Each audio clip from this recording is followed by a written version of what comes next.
ఇప్పుడిప్పుడే కర్రీస్లో ఉప్పు కారం కరెక్ట్గా వేస్తున్నా అని కాన్ఫిడెన్స్ వచ్చిన నేను కొత్త వెరైటీస్ ఎందుకు ట్రై చేయకూడదని చెప్పేసి ఈరోజు పుట్నాల పప్పుతో బర్ఫీ చేద్దాం అనుకుంటున్నాను.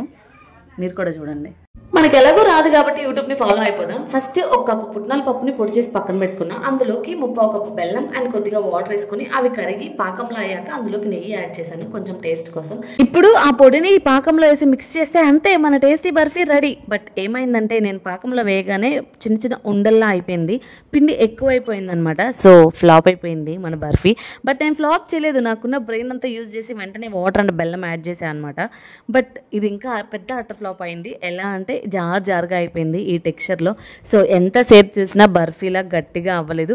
టేస్ట్ మాత్రం చాలా బాగుంది, బట్ ఫ్లాప్ అయిపోయింది. సో అప్పుడప్పుడు ఇలా జరుగుతుంటుంది. లక్కీలు నేను కొంచెమే చేశాను, హ్యాపీగా ఫీల్ అవుతున్నాను. మీరు కూడా ఇలాంటి సిచ్యువేషన్ ఫేస్ చేశారా? ఫేస్ చేస్తే కమెంట్ చేయండి. అంతే ఈ video. Thanks for watching. Bye bye. మా తేజాన్స్కి మాత్రం ఈ స్వీట్ చాలా బాగా నచ్చిందండోయ్. బాగుందా? బాగుందా? వద్దా? నీకు వద్దా?